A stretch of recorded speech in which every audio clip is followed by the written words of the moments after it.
Yo!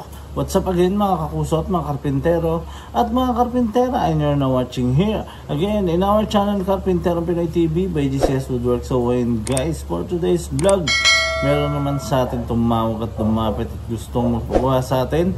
Siyempre pupuntahan natin yan, dyan yan sa The Avenue Residence, dyan yan sa may Quirino Avenue, matatagpuan. So ano pa hinihintay nyo guys, samahan nyo ko. At syempre puntahan na natin at nang sa ganun is malaman natin kung ano ang pagkagawa ng ating client. So ano pa hinihintay nyo guys, let's go. So ayun guys, agad natin binisita ang kanyang unit. Dito yan sa The Avenue Residence, matatagpuan yan sa Quirino Avenue, corner Tondansora Avenue. So ayun guys, ang pagkagawa niya pala sa atin dito ay yung customized bed and also yung kanyang kitchen extension sa under counter and overhead and also rep cabinet. So ano pa hinihintay nyo guys? Sabay-sabay natin i-design nyo yan. Ang sa ganun is magawa na natin agad. Ano pa hinihintay nyo? Let's go! So ayun guys, muli tayo magbabalik. So punta na tayo sa ating disenyo. Pero bago yan, sa mga hindi pa po nakapag-follow, follow na po kayo sa aming FB page. Ito pa yung ating FB page. So follow na kayo guys sa mga hindi pa nakapag-follow. And syempre, like and subscribe na rin kayo dito sa ating YouTube channel. Sa mga hindi pa po nakakapag-subscribe, please subscribe na po kayo. So proceed na tayo guys sa ating gagawin dyan sa The Avenue Residence. So ito siya guys, no? So ayun guys, napag-usapan namin ng aming client na lumapit sa atin na magpapagawa siya ng kitchen cabinet. So ang gagawin natin is etong part lang na to kasi meron siyang existing. So ito lang. And also yung overhead and also yung rep cabinet niya. Yan yung gagawin natin sa kitchen. Ito naman yung inside details. So, and yung isang pagkakawa niya is customized bed. So, ito naman yung kanyang bed. So, ito, dalawang pinto, storage yan. Then, meron siyang drawer. So, ito yung mangyayari guys. Ito yung loob niya. Pag binuksan mo yung pintuan niya, ganito. So, may extra storage siya dyan. And meron siyang extra storage na drawer din dyan. So, ito yung drawer niya. And ito naman yung kanyang storage sa kama. So, ano pa hinihintay nyo guys? Siyempre, samahan nyo ko at gawin na natin yan. Baka gawin pa ng iba. Ano pa hinihintay nyo? Let's go! So, ayun guys, agad natin pinagawa sa ating mga karpinterong Pinoy. Siyempre, dito yan sa ating woodwork shop, no?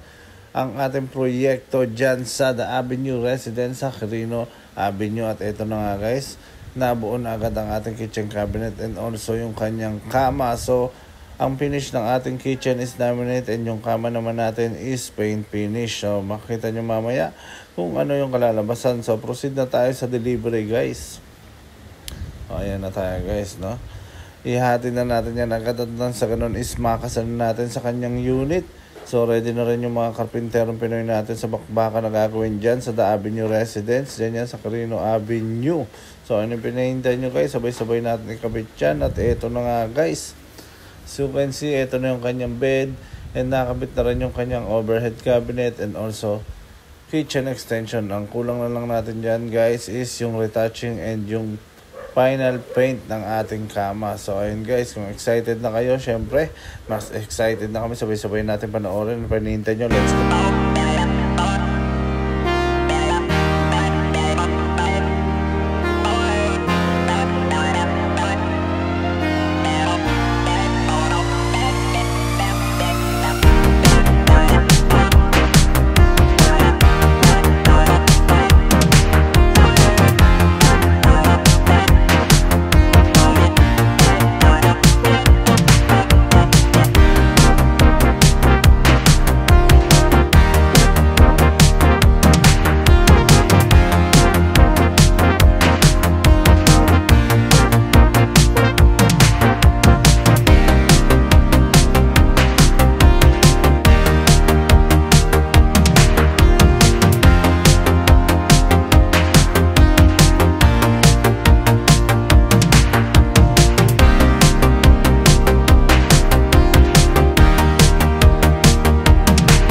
So ayun guys, nakita naman kung paano natin ginawa at kung paano natin inatake ang pinagawa niya sa atin na kitchen overhead and kitchen extension sa under counter and also another overhead cabinet dito sa bandang kanan sa may rep niya, and also yung kama niya na customized na merong storage. So ayun guys, no, sa mga gusto magpagawa Huwag na kayong magdalawang isip pa at huwag nang patumpik-tumpik pa. Message na kayo agad syempre dito lang sa aming FB page, dito lang sa GCS Woodworks or else syempre pwede rin naman yan sa ating backup page, dito lang yan sa GCS Woodworks and Fit Out Carpinterong Pinoy TV backup page or else pwede rin naman kayong bumisita dito mismo sa aming gawaan, dito lang ang matatagpuan. Wasteable naman yan, dito lang yan sa GCS Woodworks and Fit Out. So ayun guys, no, sa mga nais magpagawa, message na agad.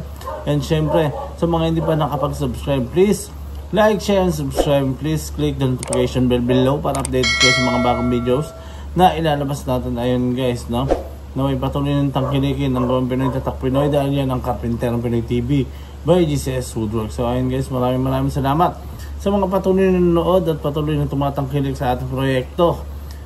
Shoutout nga pala sa lahat ng OFW at sa lahat ng mga gawang Pilipino sa buong mundo. So marami pa tayong aabangan at kapananabikan ng mga video. So sunod-sunod lang yan, maliit man o malaki. Siyempre, kailangan natin tugunan ng pangangailangan ng mga nangangailangan ng ating serbisyo. So ayan guys, hanggang sa muli, hanggang dito na lang. Salute! Break it down!